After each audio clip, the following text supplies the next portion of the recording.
Hi friends! ఇప్పుడు మనకు ట్రెండింగ్‌లో ఉంటున్న బీట్రూట్ చట్నీ ఎలా ప్రిపేర్ చేయాలో చూద్దాం. ఒక కడాయి పెట్టుకొని 2 స్పూన్ల ఆయిల్ వేసేసుకోండి. అందులోకి సన్నగా తరిగిన ఉల్లిపాయ వేసుకోండి. అలాగే ఒక 3 పచ్చిమిరపకాయలు వేసుకున్నాను. కొంచెం అల్లం వేసేసుకొని వీటిని ఒకసారి ఫ్రై చేసుకొని, అలాగే కొంచెం కరివేపాకు కూడా వేసుకోండి. ఇలా ఫ్రై చేసుకొని ఒక 2 మినిట్స్ తర్వాత మనము సన్నగా తరిగిన కొంచెం బీట్రూట్ ఇందులో వేసేసుకొని బీట్రూట్ ఒక 5 మినిట్స్ ఫ్రై చేసేసుకుందామండి. ఆల్రెడీ నేను పల్లీలని పక్కన వేయించి పెట్టేసుకున్నాను. ఇప్పుడు దీన్ని వేసేసుకొని 1 మినిట్ ఫ్రై చేస్తే సరిపోతుంది మనకి.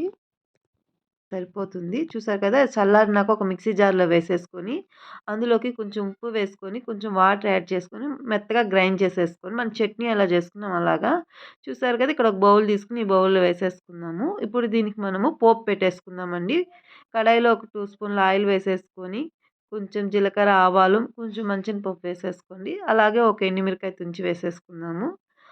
అలాగే కొంచెం కరివేపాకు వేసేసుకొని గరిటెతో ఒకసారి ఫ్రై చేసేసుకొని, ఇప్పుడు ఈ పోపును మనము ఆల్రెడీ గ్రైండ్ చేసి పెట్టుకున్న చట్నీలో వేసేసుకుందాము. అంతే అండి. ఎంతో హెల్తీ అయిన, టేస్టీ అయిన బీట్రూట్ చట్నీ రెడీ అయిపోయింది. సో, మీరు కూడా మీ ఇంట్లో కంపల్సరీ ట్రై చేయండి. టేస్ట్ అయితే సూపర్‌గుంటుంది.